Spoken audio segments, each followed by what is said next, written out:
Are you working on your author career but struggling to get that first book published? Does the goal of being an author seem too lofty? Or thoughts of having multiple books and making a full-time living are as fantastical as living in Cinderella's castle? Welcome to Discovered Wordsmiths, a podcast where aspiring authors can be heard. Join Stephen Schneider as he finds and talks to authors you may not know, but authors that have gotten their foot on the author career path. Hear what they've done to get there and where they want to go now. Settle back. It's time for a bit of inspiration and advice. Come listen to today's Discovered Wordsmith.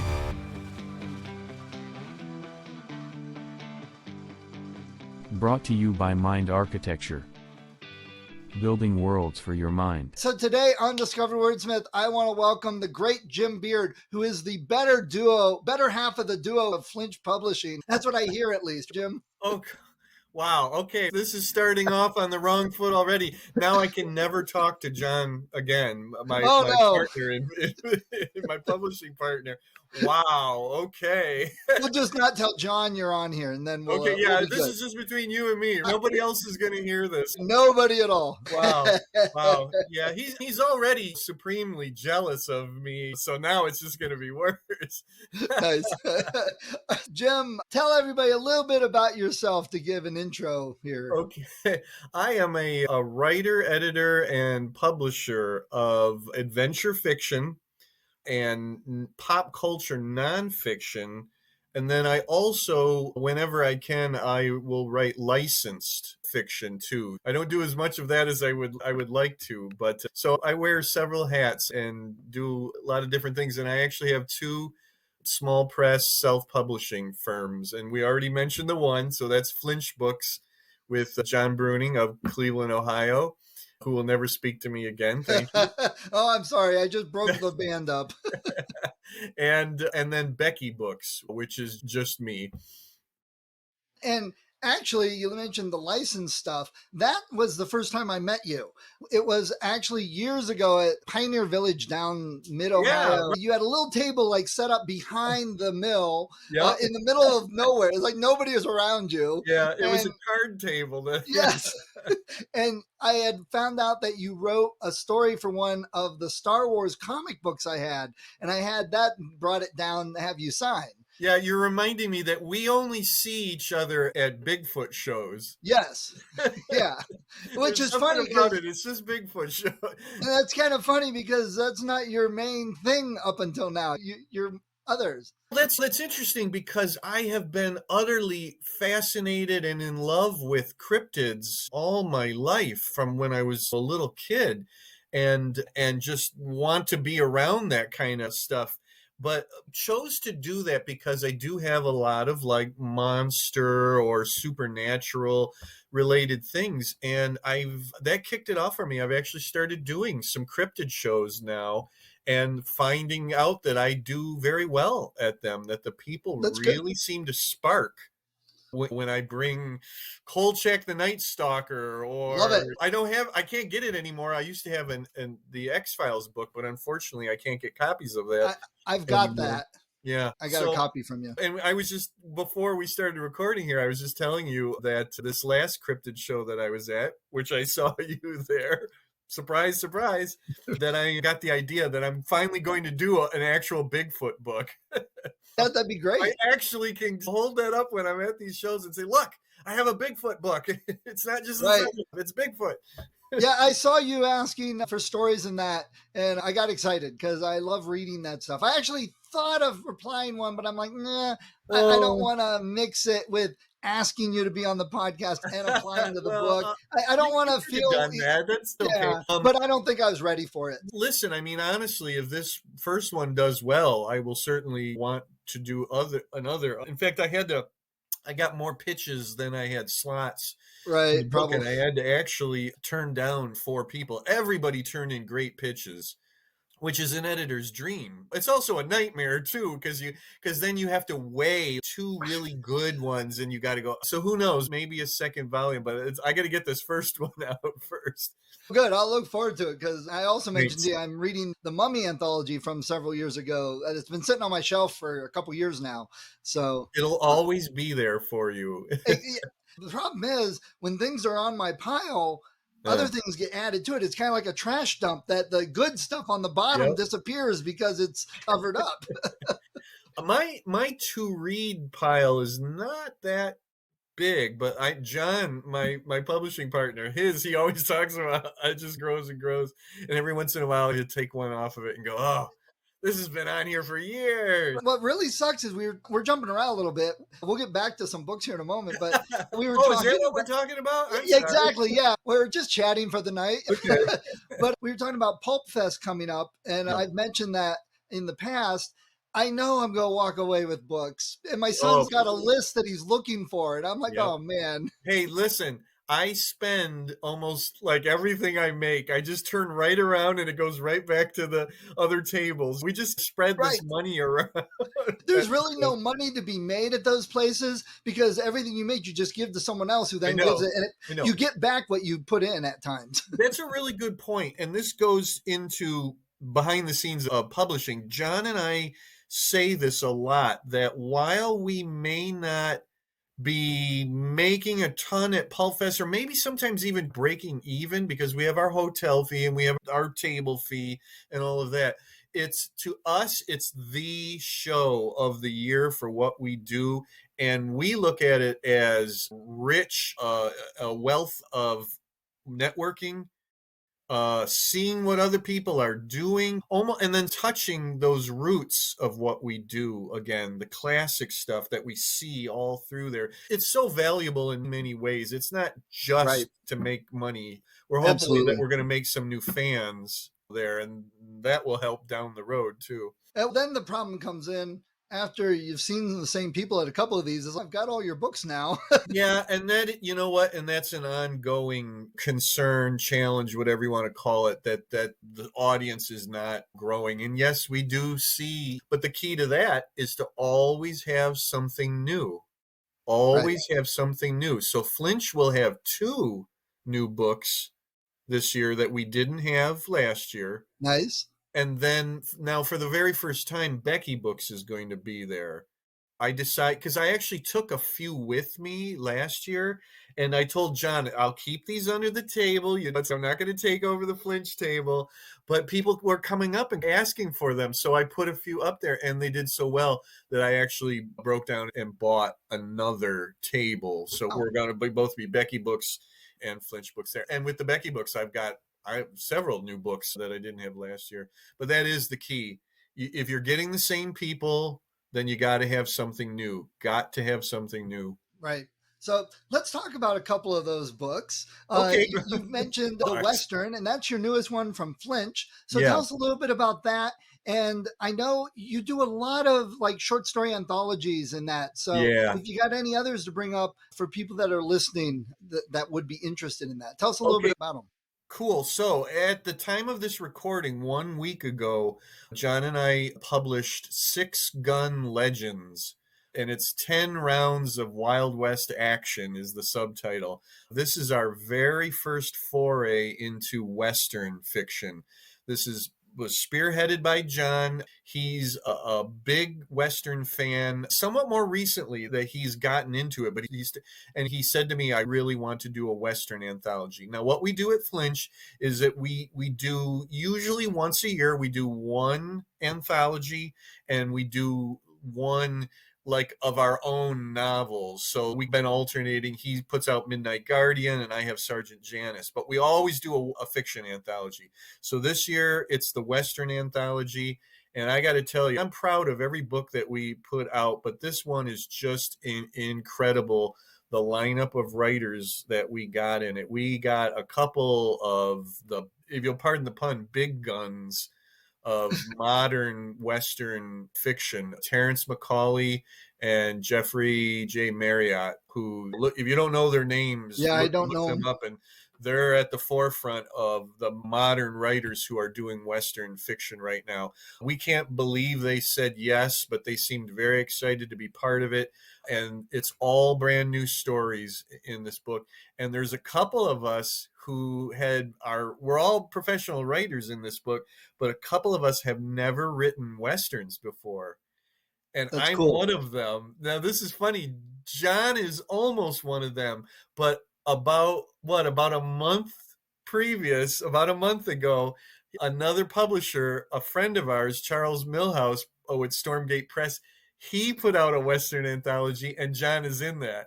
And it's so funny. It's just that he got that one published first, or ours would have had John's very first Western. So it's technically a second Western. But Chris Ryan and me, we have our very first Western. Neither one of us had ever written Westerns before, but had always wanted to. And this was our chance. So the theme of it is, it's not just Western stories. The theme of it is that all the characters in it, in their universes, their legend precedes them. They all have something about them that's larger than life. So think the Lone Ranger. Okay. So when I was a kid, the Lone Ranger was my entry point into Westerns because I love superheroes. I wasn't so sure about Westerns, but my dad was a big Lone Ranger fan when he was a kid. Mine too. And good. See how that happens? Yeah. He infused me with that same love of the character. So that's how Flinch works, is one of us usually comes up with the basic idea, and then the other one offers a way to tweak it. And then we go back and forth. So John said, got to do a Western anthology. And I said, cool. How about if it's more, instead of the common man in it, I said all the characters have something about them that people know before they even walk into a town.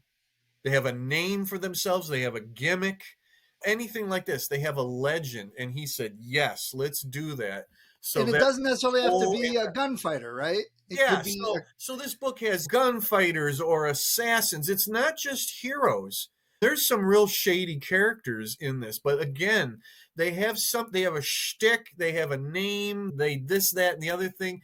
Some of them are almost superheroes. John has his character called the Six Gun Spectre, and he's kind of like almost like a shadow, the Shadow, but in the Old West. Western superheroes are cool. Yeah, totally. So here's me thinking, oh, I'm going to do like a Lone Ranger thing.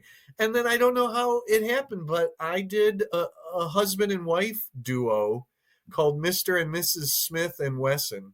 And just had a ball with it. I imagine my story as a black and white half-hour episode of a classic Western, like The Rifleman or something like that. I set it up and imagined it in my head. And there are a couple that they have a very odd relationship, that the husband's a little henpecked, the woman's very strong-willed, but they also have this great love story kind of going on too, as they go into town and get themselves into crazy misadventures. See, my first thought, and I've watched a lot of those Westerns with my father. That's all he ever watched. We had the Western channel just so he could watch Westerns all the time. I love it.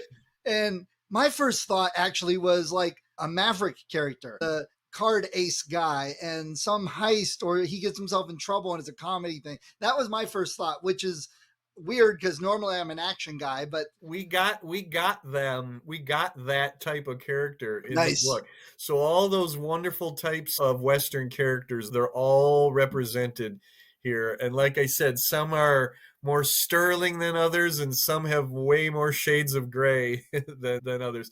But they all have a name for themselves. The one somewhat exception to that, and I love this, is that Jeff Marriott, no, it's Terrence. Oh, Terrence will be mad at me if you listen to this. Terrence McCauley has an ongoing set of characters in his novels that he is known for. He offered us a story of those characters when they were younger. And nice. I guess he had never done that before, almost like an origin story. So this is those characters before they became legends, the way they are in his series of. That's cool. I'm hoping that once his fans hear that there's that character that we love so much, except this is when he was younger, I hope that they're going to say, I need to have that, because keep that completeness going in it. Absolutely. And so my question for you particularly is, you mentioned your Sgt Janus character, who I've read and loved, very Carnacki-like character. Thank you. You very easily could have put him into a Western in that time-ish frame and done something with him, supernatural. He thank you for that. He exists in what I call the late Edwardian period. He's actually in the late 1920s. So these are Yeah, the funny thing is that there are TV shows on right now that are Westerns, but they take place in modern times. You can right. still have, that's a very fun idea. But what I wanted to do was I personally didn't want to have my recurring character in it. I really wanted to do something brand new. And I'm hoping that people like my new characters enough that they may want more stories of them. And I Right. hope that for all the characters in this book, because they're all brand new except for Terrence's characters. The story's brand new, but the characters are previously existing. But I'm hoping that people love that so much that they go to these writers and say, man, I really want to see more stories with that character. Absolutely. And I've been involved with a couple anthologies with a whole bunch of writers where it was like a theme and everyone did their own thing. So I always, even if I have those at a table, I'm a middle grade writer. And I'm like, these are anthologies with many writers. I cannot guarantee all the stories are kid friendly, just warning you. So at some point, I'll probably, for people on my list or something, release my stories to them so they don't have to buy this book and rip out the stories that don't fit their kids or something. It's that weird thing. I just don't want someone reading it and saying, oh my God, I didn't know that this one, because there's swearing, there's adult themes, there's one author who's wonderful, but everything is LGBT. And not that I have a problem with that with middle grade, but if you're not expecting it for a middle grade book. And you know what? A lot of people do that where they have a character and they are in many different anthologies with that character. And then they eventually when they get enough of the stories, they take them all and then they republish them in one set. My buddy Charles Rutledge has his barbarian character Karn, and he's been saying lately a lot on Facebook that I now have, I think it's 17 or 18 stories of this character. I think maybe I have to do a collection now. And we're all going, yeah, this is what you do. Come on. Come all. And you put them in. So it's like the complete Karn. Nice. Yeah.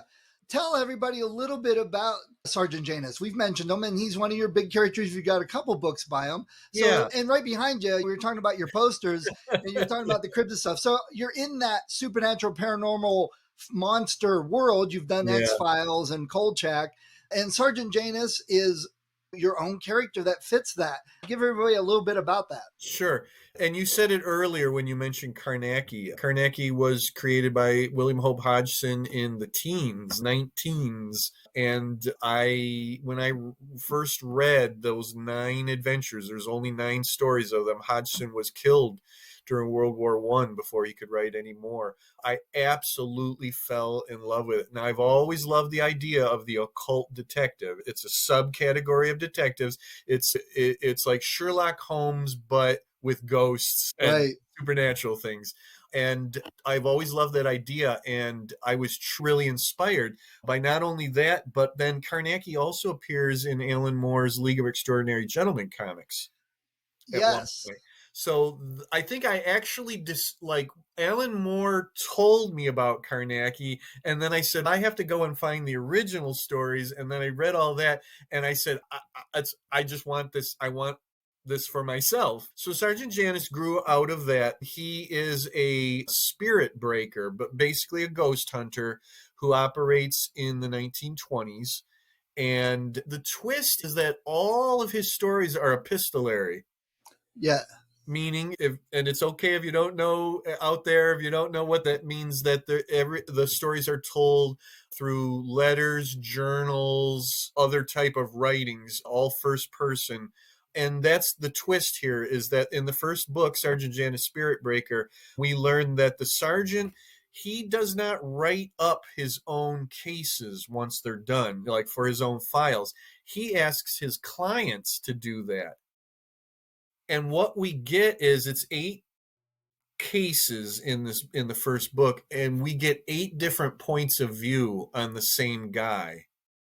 So some are men, some are women, some are people who are totally into what he does. And then there's one guy in particular who was, no, this guy's a fake. and I can't believe I fell for this. By the end of the book, like I said, you learn how the sergeant operates, but you get it filtered through 8 different people as Right. they themselves go through these crazy little adventures with him. And it's a direct line from like Sgt Janus to Kolchak to X-Files. If you like those and you're a reader, Sgt Janus fits right in with that. Yeah. What I love about the occult detective trope is that it can be adapted to many different things. So you said it yourself. So there's the classic stuff like Carnacki, which is just pure, unadulterated occult detective of the classic era. And then there are things like Kolchak. People don't realize it, but Karl Kolchak is an occult detective. He investigates supernatural things. He's doing it for a different reason, that like he's not out in the world to first and foremost get rid of the supernatural. He's actually writing stories for a newspaper. Right. But in the process of that, he gets rid of the supernatural menaces usually. X-Files, great example. Sculder and Mully, Mulder and Scully. I like Sculder and Mully. That would be the good parody. There's a parody of it out there somewhere. Yeah. They are totally occult detectives. Here's another one that people don't realize. The Ghostbusters are occult detectives. Right. So it's really cool that what it's become over the years. I think the X-Files, the one thing I look at it now, and I wouldn't say they have to change it, but I really wonder what it would have been like if Scully would have been much more scientific and opposed to Mulder's belief and all his paranormal. He just would go the paranormal route and figure it out. But she was supposed to be the science one, but we didn't really get science on that show, which wasn't bad. I just wonder what it might have been like with a little more. In the beginning, maybe, but I think it's inevitable what happened, and I love it. By the end, they had almost switched places. Yes, absolutely. She got to the point where she was presented with more and more things that she could not deny or she could not question. And then he became very disillusioned, with everything and colder to all those different things. So that's really interesting the way those two characters ended up. Yeah. In the beginning and for a little while, she really did resist all those and tried to offer explanations for things. But I guess when you're kidnapped by aliens and impregnated and whatever the hell else, everything else, I don't think you can go, it was swamp gas. I did start to miss the Monster of the Week type thing, which they brought up more later. Totally agree. My wife and I watched it. We didn't watch till the very end. I think we watched up until the point where Duchovny left the show and the other guy came in, and I can't think of Robert Patrick. Yeah, played Daggett. From Cleveland, by the way. There you go. Wow, it produced both John Bruening and that guy. But we said that after a while, too, that we looked more forward to Monster of the Week than this mythology episode. Yeah. Because you know what? It was getting so thick that you couldn't miss a mythology episode or you'd have no idea what the hell was going on. Notes. Yeah. Now, you know what? With Sgt Janus, every time there's a new book or a story, I do it in a way that you don't have to have read the previous ones, although it would be nice if you did, but I do it in a way, hopefully, that you don't have to. But boy, oh boy, if you did, you're going to get this bigger, huge story that's going on. The TV show Supernatural took over as Monster of the Week for me for a while. It got convoluted, overarching 5-6 seasons worth of one storyline type thing too. It happens. Yeah. What are some of your favorite books to read? And you know what? When I was a kid and into college, I was really regimented with what I read. It was pretty much science fiction and fantasy, epic, high fantasy and science fiction. And it took a long while before I got to the point where I started reading some mysteries, maybe a little bit of historical, maybe even a romance or two here and there. And over the years, I realized how much time I had lost. And I have favorite authors now that I wish I had known sooner. One of my most favorite non-science fiction and fantasy writers is Rex Stout. Oh, the okay. creator of Nero Wolfe. Yeah. I'm an immense fan of the Nero Wolfe books. They are some of the greatest mystery books ever written. I highly recommend them. And there's a lot of them, so it can take you a little while to go through them. Classically, I'm a big Robert Heinlein fan. I'm a big Ray Bradbury fan. There's a guy who I absolutely love, and unfortunately, he hardly does anything anymore. His name is James P. Blaylock. Oh, yeah. Yeah, he wrote or writes, or whatever you want to call it, what we would normally call urban fantasy. But it's some of the quirkiest, most interesting stuff. My favorite is one called The Last Coin, if somebody wants to seek that out.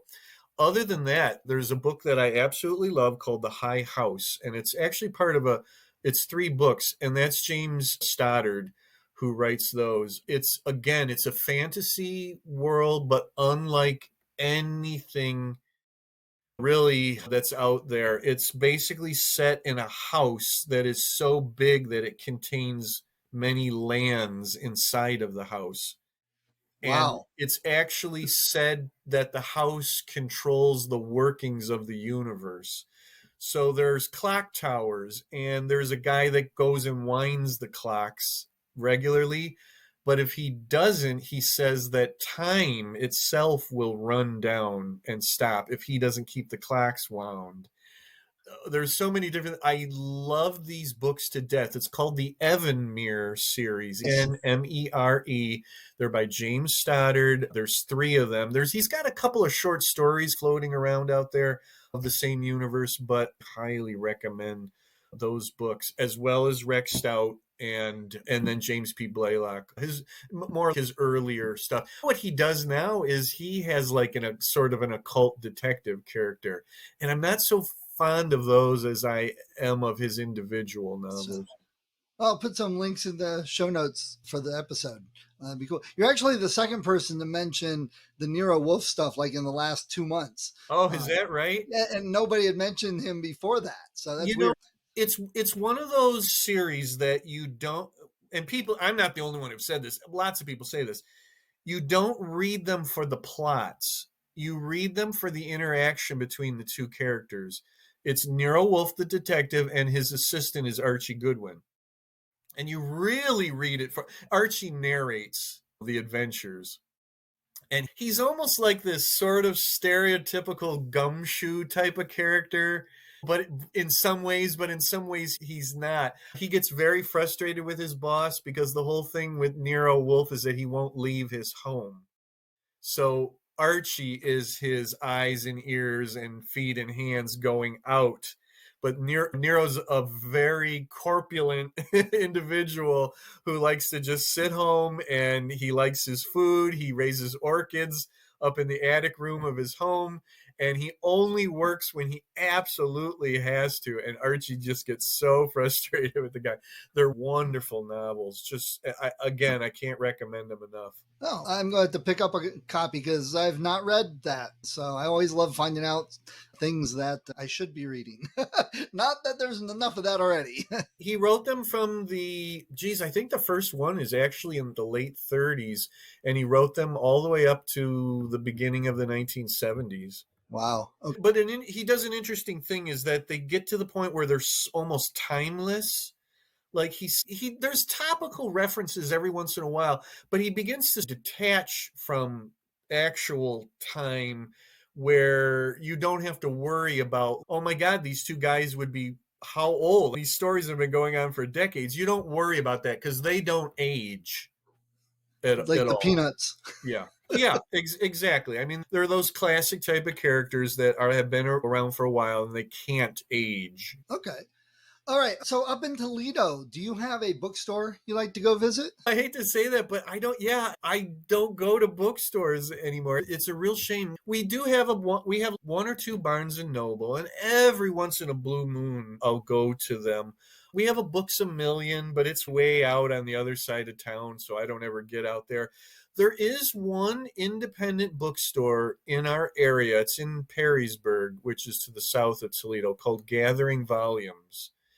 And I don't get over there like I should, but it's actually been around for a while now, and it's an independent, and God bless them that they can make an independent bookstore work these days, when I'm sure Barnes and Noble have seen better days.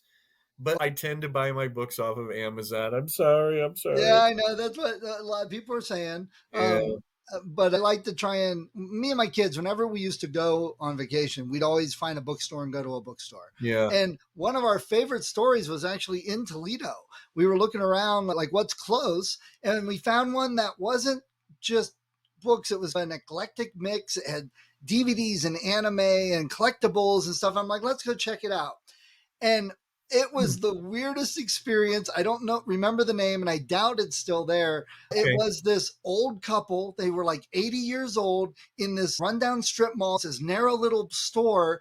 And you walked in, and it was like the store that the dad bought the Mogwai from, with just stuff cluttered everywhere and things hanging over you. Like he's moving things out of our way so we can get down the aisles, and there's dust on stuff, and there's no organization. And my kids just loved it. We were in there for 2 hours talking to the people. How long ago would that have been? Like 2012-ish, give or take. 2014. I hate to say this, but I have no idea. Yeah. I don't think it was around for very long, or I don't know. Wow. I'm stumped on that one. It was Toledo. Yeah, it was Toledo. Okay. My guess is it really didn't exist. It was like one of those Stephen King stories where after we left, it just faded away and disappeared. Stephen, I hate to tell you this, but honestly, I think that's what it was. Because here's me thinking, no, you're nuts. There's nothing like that around here. Exactly. And my kids will still talk about it. We've been to so many bookstores, and that's the one they remember the most. Wow.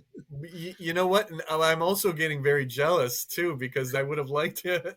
I have no idea what that was. A long time ago, and I'm talking 30, 35, 40 years ago, there used to be places like that in Toledo, but I can't think of anything more recently. Yeah. Like within 10, 12 years. Okay. All right, Jim, I want to talk a little bit more about Flinch and publishing, but before we delve into that aspect of it, for everybody listening, you talked about your Western, you talked about Janus. If they said, why should I get your books and read them? I've got a stack over here. Why should I get yours and read them? What would you tell them? I guess I would have to say, because I think that maybe I'm doing things that other people aren't doing. I'm going to be the first one to admit that my books are not mainstream stuff. They're the kind of things that I think are cool. I'm having a good time putting them out, and maybe 10 to 12 people on Earth will get a kick out of them. But that's okay. I'd rather do something like that than necessarily writing a New York Times bestseller. I'd like the money. If you want something off the beaten path, eclectic, or just kind of odd, or maybe one of those ideas that you go, oh, why didn't I think of that? Then look into my books. And then and that's all my original, my own stuff. With my licensed stuff, have read licensed works before, and you got mad because the writer went off the rails and it didn't feel like the movie, the TV show, the whatever that it was supposedly based on, then I would say give one of mine a try, because what I do is I go out of my way to make sure that the characters sound like they're supposed to sound, and that I stay within that concept, because I know that's why people are there. They pick up a Kolchak book because they love Kolchak. They don't want to read something. I have my Green Hornet novel. They don't want some weird, silly, crazy thing. And believe me, some of the comic books more recently have done stuff like that. Here's me going, this isn't anything like the TV show. Right. Then give my Green Hornet novel a try. And that's not to say that they're boring, because I do actually try to say something interesting in them, but you're going to see that the core concept is true. And that means a very big deal to me. And that's very important. I've got the one sole book based on the TV show MacGyver. And it was so hard to track down in today's world. I didn't even know it existed until more recently. Yeah. And I was excited. I'm like, cool, here's something from like 1985, MacGyver. I'm waiting for it. And I read it and I'm like, okay, I know what happened here. So my guess is that some agent had a book and knew MacGyver was big and told the author, if you change this to MacGyver, we could sell it. And they did. And it's nothing. There is no MacGyverisms. There's no science. And the character is so flat and boring, and there's nothing exciting. And why disappoint people like that? They're picking it up because they like MacGyver. Here's a good example. Can you see this? Yes. Land of the Giants. Yeah, this is the second of 3 Land of the Giants novels that Murray Leinster wrote. And while I'm enjoying it, it bears very little resemblance to my beloved TV show that I loved as a kid so much. Because that was back in a day when there wasn't the guidelines like today, where they basically just said, hey, will you write a Land of the Giants novel? And it's like they just did it. They didn't pick it, the editor or the property owners didn't pick them apart. And that's what this is. He just did whatever the hell he wanted to do in this novel. And it's not bad, but I'm going like, wow, that's a big stretch from in the TV series, the Spindrift is broken down like the entire 2 seasons or whatever. Here it's flying all around, and then they land and they recharge the batteries and they're flying again. And there's an entire character in the crew, the passengers, that's not even in the TV series at all. Her name's Marjorie. And here's me going, who the hell's Marjorie? You know, my stuff's better than that. That's good. Yeah, and I like that Star Wars story. It was one of them. When I found out which one it was yours, I'm like, that was Jim's. I'm like, that was one of my favorites out of that whole series. And I've read some of the X-Files stories, not all of them. Okay. And I thought they hit it right on and nailed it. And Sgt Janus is your own character. But I think, and I don't understand why short stories aren't more popular than they really are sometimes, because people like, oh, I don't read, but here's a great short story, a great character. It's a beloved property. You know?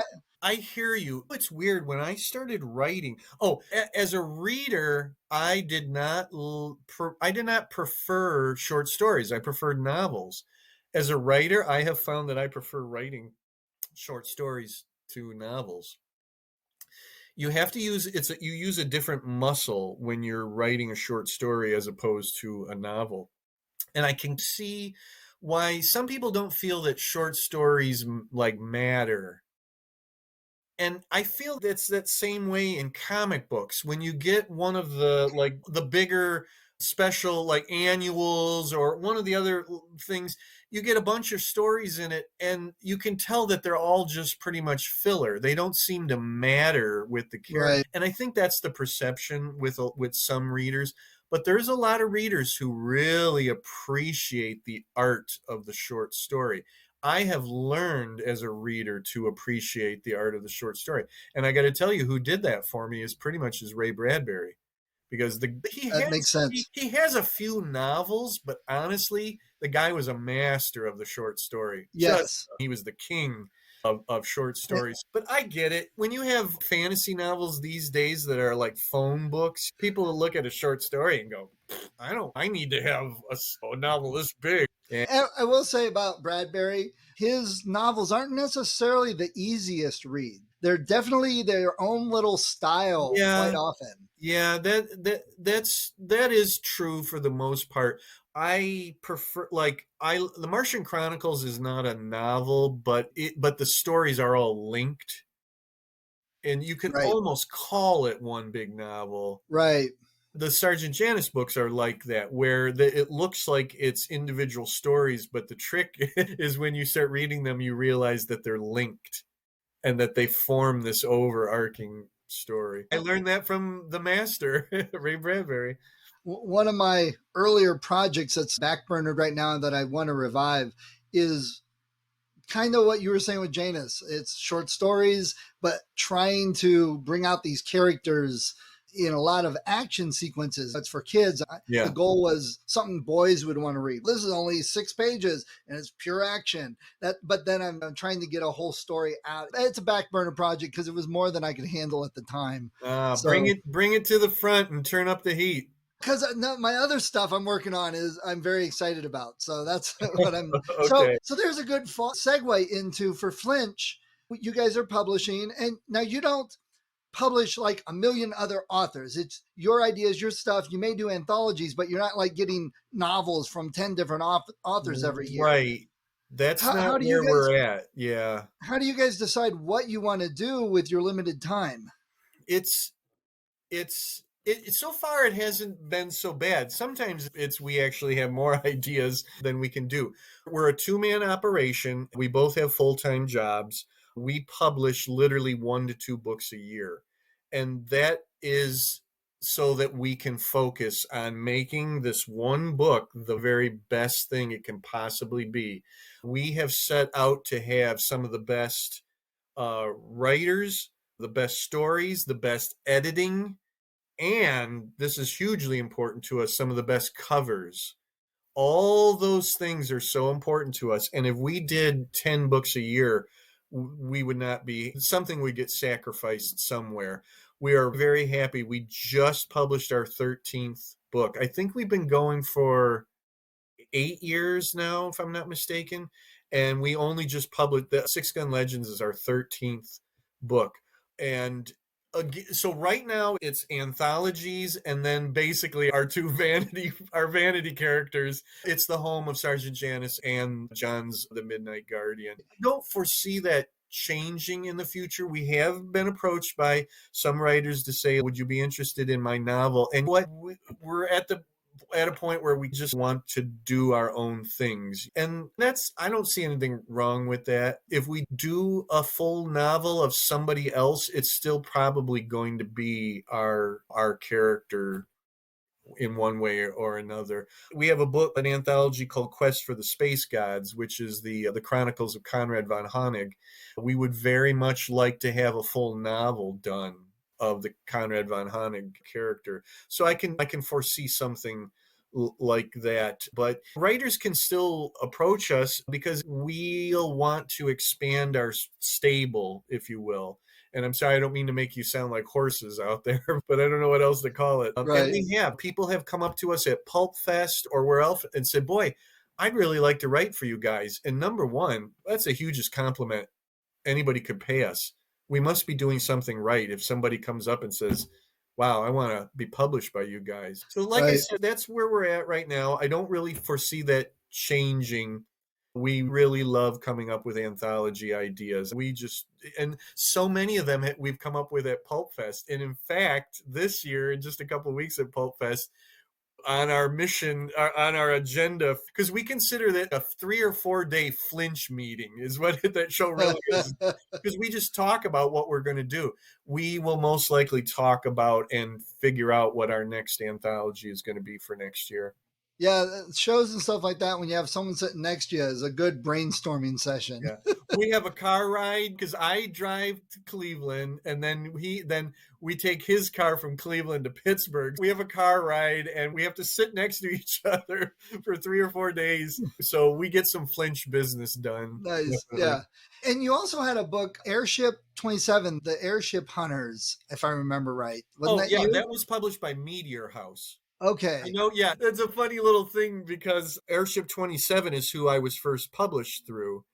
And when Airship Hunters was announced at Pulpfest one year through Meteor House, Ron, the head of Airship 27, I knew this was going to happen. He comes to me and he's like, what? Like, he goes, you're publishing a novel with Airship in the title and you didn't bring it to us? Yeah, that's written with Dwayne Spurlock, who is in Six Gun Legends. He's also in the zombie book. The Mummy book. Mummy book, yes. Yeah, which is called Restless, yes. Yeah, Dwayne's one of my most favorite writers to work with. He and I wrote the novel called Airship Hunters, which is actually inspired by the real-world great airship mystery of 1897. Yeah, I love that story. That I think that was probably the first thing I got from you guys. That is one of my proudest achievements. That book. It became exactly what I wanted it to be and more. And it's one of my most favorite things I've ever done.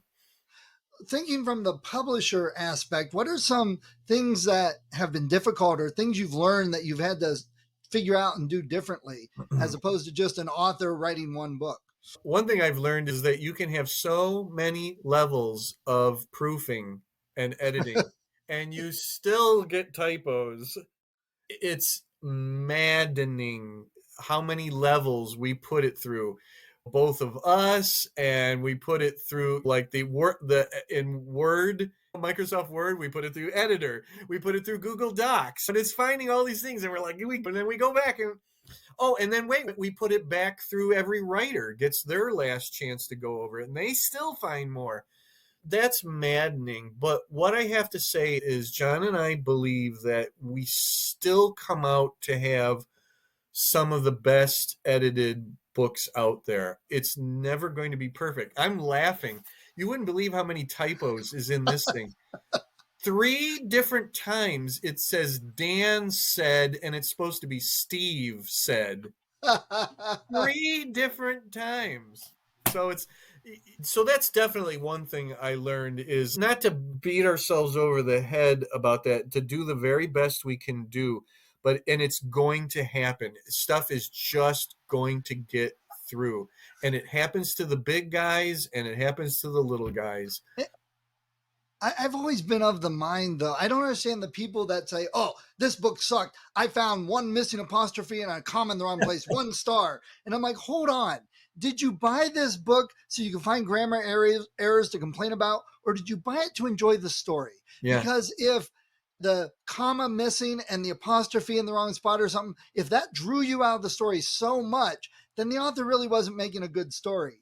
Yeah. But if you're writing a great story, I could care less about the occasional duplicated word or something. I want to get the story. I don't understand people that get so nitpicky. It's literally on every page. It's going to take you out of. Yeah. And believe me, there are books like that. I just had one not too long ago that I could not believe it. Again, a major publisher. And I got to parts where you can tell it was supposed to be taken out. It was like a note. Oh. It was either the writer's note or the editor's note, and it's still in there, and it's a sentence. So oh my God, John and I have never had that before. The other thing is that I have learned that it's a team effort. When you cannot do everything yourself, you are dependent upon other team members. And sometimes you, as excited or antsy as you are to get this book out into the world, sometimes you do have to wait because somebody is working on their part of it. I've also learned how to work with the people who do the more technical stuff, because I can't do that. I cannot format. I'm not tech savvy. I'm lucky I know how to work in Word. I cannot create a PDF file for the interiors of the print edition. I cannot format. I cannot do logos. Now, I can art direct because I have an art background, and I can say, I want this here and I want that there and all of that, but I cannot do those technical things. The key is to find good people who can. Yes, absolutely. Bring them onto the team and then learn about what they do so that you're making their job easier. And then you get a smoother process to maybe, yes, get to the end result quicker because you've eliminated these problems along the way. And this is controversial. And I know a lot of people are like, oh, you can't do that. But in today's world, you've got the electronic books, and then you've got books that are print on demand. So it's not like they're buying 10,000 and storing in a warehouse until they sell. Yeah. So it's not hard to go fix a few things and re-upload new manuscripts. Yeah. And the people that buy it from that point on have no idea that there used to be a mistake there. Yeah. But for some reason, people are like, oh, you can't do that. You can't alter it. It's not chiseled in stone. And it's my file. If I want to upload the corrected file to Amazon or Yeah. Kobo or something, I can. I've never felt that at all, and we've done that. Here, I'll admit it. We put out Six Gun Legends, and Jeffrey Marriott comes to me and he's like, I'm so excited, everything. But you spelled my name wrong not in the book itself, but in the Amazon listing. Oh, And he said, so I cannot it put it won't on link. my Amazon author page because it's Jeffrey instead of Rey. And I was just like mortified. This is a big time writer, and he was really cool about it. So I had to go back to KDP and I had to change it in there, and we had to wait however long for it to 3 days a week. finally Yeah. updated. You know what? Stuff happens. Yeah. We're all human. We can try to do the best we can possibly do, but sometimes stuff happens. It happens. And the cool thing is that you can correct those things. Exactly. Today's world is different. And you brought up print on demand, and I want to say to anybody who's thinking this, there is no shame on print on demand. I've encountered shows that will not accept writers to have a table there if they have print on demand books. And I'm sorry, my print on demand books are probably better looking and better edited than some of the non-print on demand. So like where that stigma came it's from, old school thinking. It really is. It's like, here's me going like, everybody I know does print on demand. Who the hell's going to pay for $10,000 print run, 10,000 book print run and have it sitting somewhere? Like nobody does that stuff anymore. It used 10, 12 years ago. Every show, every whatever was, oh, you're not traditionally published. We don't want you. And now it's changing because there's way more authors going to these shows that have print on demand and they're independent. And even Dean Koontz skipped out and went to Amazon as opposed to, and I know I talked to J.D. Barker, who is hybrid. He's traditionally published and he writes with James Patterson, but he has some independent publish on demand stuff. So that's the way to go. Weird. That's the way to go. It really is. Yeah. And the technology is all out there. And if a guy like me can self-publish, anybody can self-publish. It's so freaking easy right now with all the way all this technology is. Yeah, it is. And you mentioned over and over on Facebook, because in all these groups, people are like, how do I find a publisher? And I should have it in cut and paste, self-publish. I just say self-publish. And I go on to the next thread, like somebody saying the same thing, self-publish. Like, why wouldn't you want to self-publish?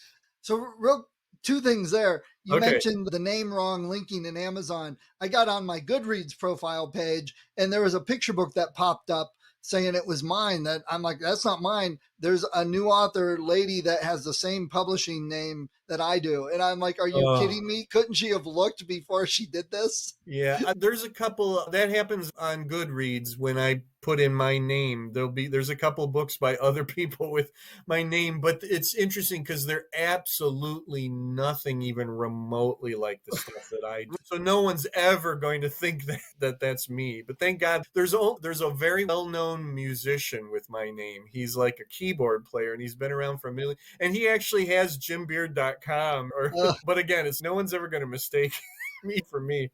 And you mentioned about the self-publishing thing. We're talking some author stuff. And again, you're more published than I am. There's tons of authors more published than I am. I totally get that. I've got a little bit of experience under me, so I feel I can offer some thoughts and advice on a few things. But I have noticed that so many authors come to the things up at the Cuyahoga Library, which is a wonderful library system for authors.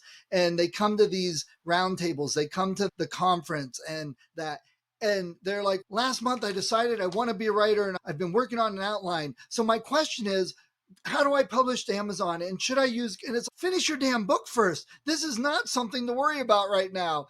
And people get so worried about the publishing part. And it's, oh my God, if you're that focused on it, how good is your book going to be? Yeah. Get that book finished. That's the publishing stuff really becomes easy once you have a book. Yeah. Preach it, brother. Yeah. You couldn't be more. And I have seen it over and over again. John has seen it over and over again. It's absolutely true. And it's almost like a pandemic, if I can use that word. People are they're jumping to the end. Yeah. And worrying about all that stuff when they don't even have the work yet. It's one of two things, if I'm ever asked, do you have any advice for new writers or young writers or whatever? And after many years, I've come up with two things, and that's one of them, which is finish something. And believe me, I'm the worst procrastinator, but I cannot believe how many writers that I see and they go, yeah, I have 4 unfinished short stories and I have that unfinished novel, and it's finish one of them. Just get to the part where you write the end. Have a beginning, a middle, and an end. Finish it. It does not have to be pretty. You go back and you polish it. But don't keep leaving all of these unfinished works littered behind you. And maybe it is because you're focused on, I need to find an agent. I need to find a publisher. I have to get an author photo taken. I need to have my author Facebook page, blah, blah, blah, blah, blah. Or this other genre is really big. I'm going to do a book in there. Wait, this other thing's really popular. I want to do a book there. And I get it. Yeah. I have not been diagnosed. I'm probably AD. I am a horrible procrastinator, but you know what? I have finished things. It can be done. The struggle is real, but it can be done. Right. Believe me, you've got to do that. You are absolutely correct in everything you just said, Stephen. When you're worried about all of that other stuff, something's really wrong. It is. There will be that time when you want to start thinking about the cover or the map that goes in your fantasy novel or whatever, but finish the damn thing first. That's so important. Have that be everything. That's the alpha and the omega. And it definitely is different. I've got a couple things done and under my belt and publishing out. I'm working on other things. The new things click so much better. I was so trying to, oh my God, I got to learn Hero's Journey and the Save the Cat beat sheet and fit everything in and cram this story so it hits all those points.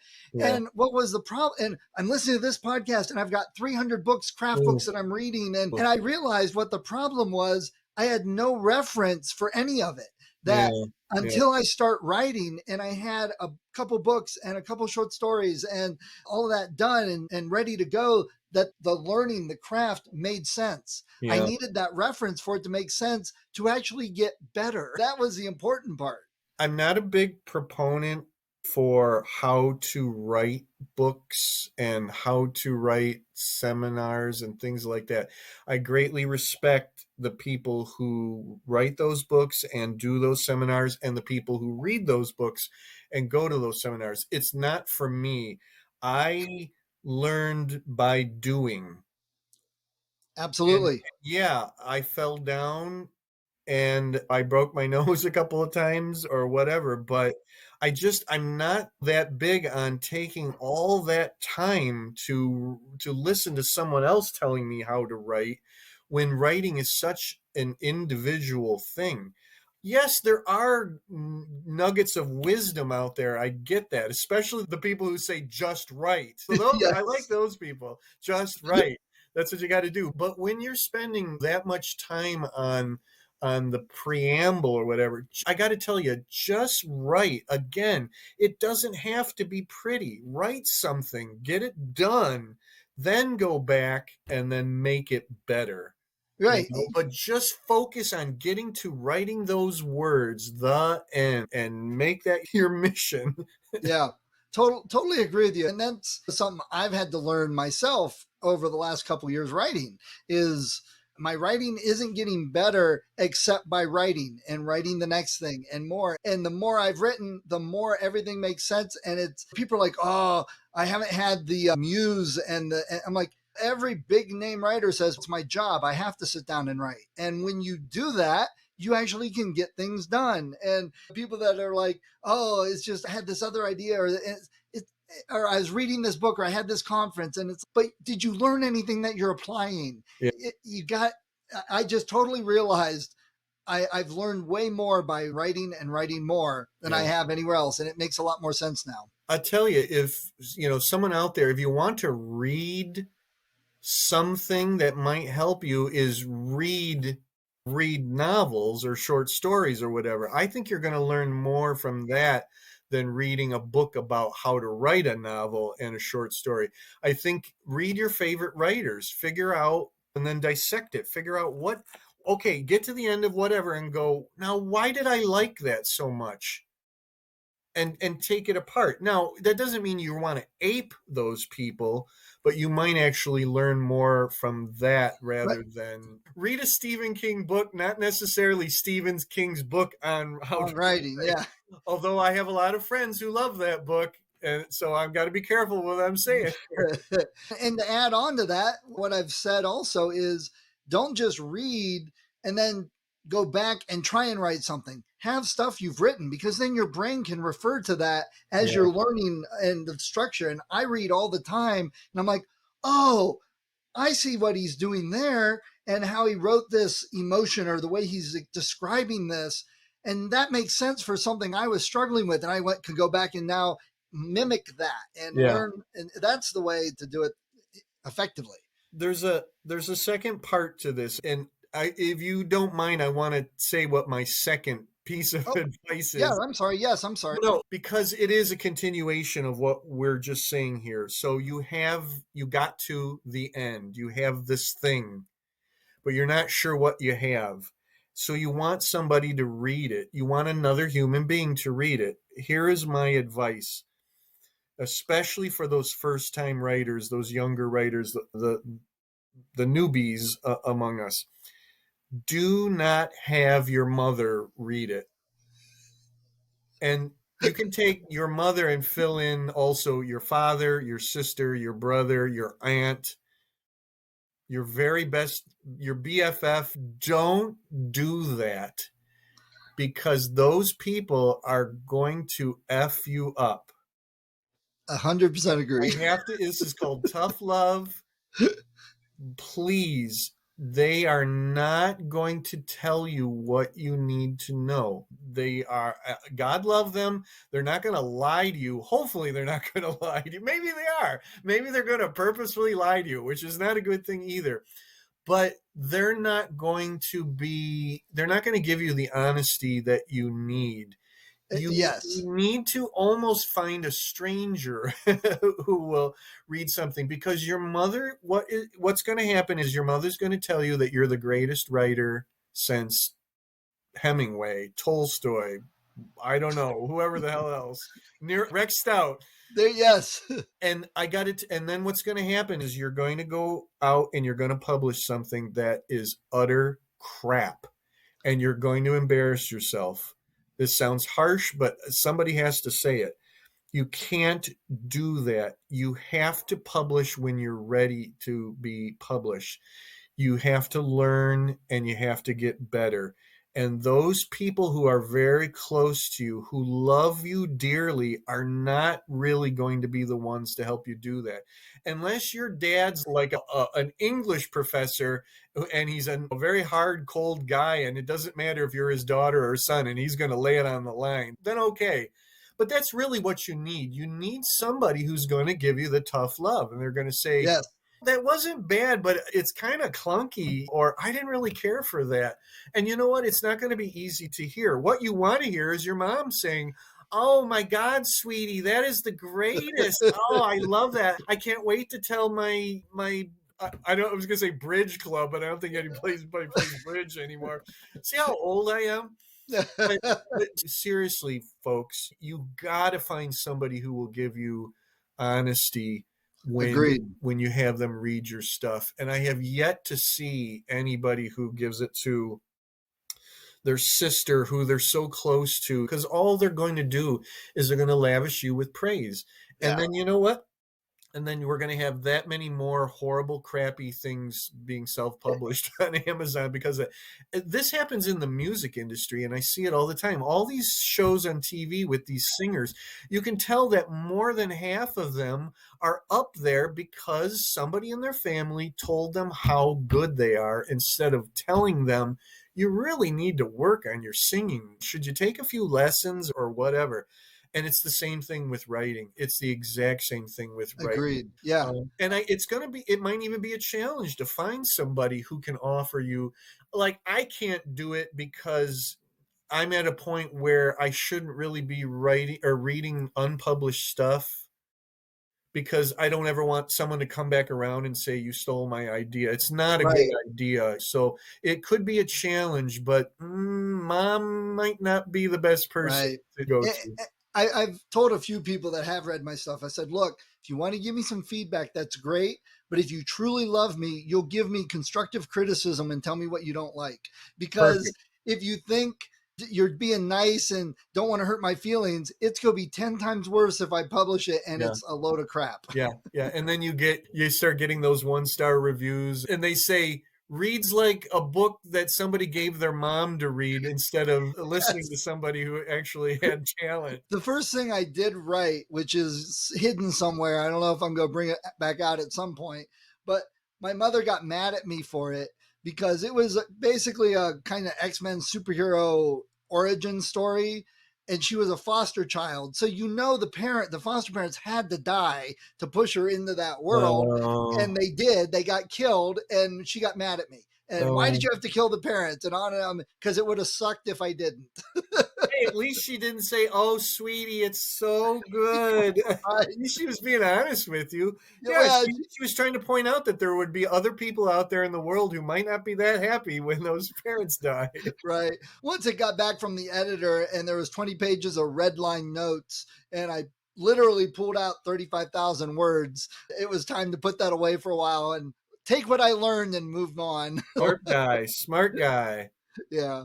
All right, Jim, it's been a wonderful chat, and Thanks. I can't wait to see you in a couple weeks. Yeah, cool. I'm looking forward to it. Yeah. Have your money ready. Yeah, we'll do. And my son's definitely coming down there. I don't know what all he's getting, but he can't stop talking about it. I'm like, really? How are you suddenly this excited about Pulpfest? You've never read pulp fiction in your life. It just, suddenly he's got that bug, and he took all my Conan stuff and he's been reading it. But here's the thing, Stephen, is the goal is that he sees things that he might not have seen before and get interested in them. That's the problem with that show, is that the audience is aging and kind of aging out. Yeah. And what we need some younger people who go, wow, I've never seen any of this stuff before. It's all new to me. And look at that. Oh, wow, that's cool. Look at that. If they can get past the unfortunate, in the classic pulps, they can get past the unfortunate racism, sexism, and some of that stuff, and understand that was the times and who the pulps were being written for, the common man, then I think there's a lot of valuable stuff in there. And that's what they'll see, is that the guys that are doing it today, like John and me and several other of our compatriots, are changing that. We're retaining the excitement of pulp, but we're bringing it into the 21st century in those ways that were unfortunate before. Oh yeah, don't get me wrong, I'm excited to go to the show with him, because it haven't been things like this we've done together for a couple years, so it's nice to have this again. It just, I look at him, I shake my head, I'm like, dude, I've had pulp fiction on my shelves, I've had Conan, and you've never touched any of it your whole life, and I've shown it to you. Oh, Dad, but now it's suddenly Conan. Hey, Dad, get off his back. Let him go, man. It sounds good to me. Yeah, of course. He did that with other stuff. When he got into Alpha Flight, he took all my Alpha Flight comics. So I would draw the line at that. All right. Especially my John Byrne Alpha Flight original issues. He ain't touching those. Yeah, he's got his own set now. He's been scouring. All right. It's been great talking to you, man. I appreciate you getting on. We'll have to get you on the Geekery podcast so John can't show you up on that. Right. Good, because I can't have that. No, we wouldn't want that. All right. We'll see you in a couple weeks. Thank you. All right. Take care. Thanks so much. Hi, if you enjoyed this episode of Discovered Wordsmiths, please support the author. Go to their website, go to Amazon, look them up, get the book. And if you click on the link that I have in the show notes, you'll also help support the podcast so I can keep the hosting and all the software I use and keep it running to help more authors. When I am recording this, we've got over 100 episodes, lots of authors. Go to the website, discoveredwordsmiths.com. Check it out. There's a lot of great authors, probably in some genre that you love. See what they have. Check out their books. That's what the point of the podcast is for. So people can discover new authors, find some new books they love, support the authors so they can continue writing. So please support them. And if you do like the podcast, if you've been thinking of podcasting or you're a writer, I've got some links also at the website. Click on those if you're interested in any of the software or services that I talk about. Everything that I have there is something I use, so I've got an affiliate link. Again, it's a little bit, if everyone clicked on those, if they were going to get it anyway, it helps keep the podcast going. So let's all help each other out and discover more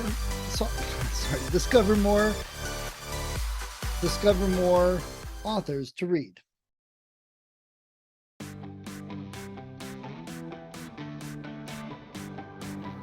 Thank you for listening to Discovered Wordsmiths. Come back next week and listen to another author discuss the road they've traveled, and maybe, sometime in the near future, it might be you.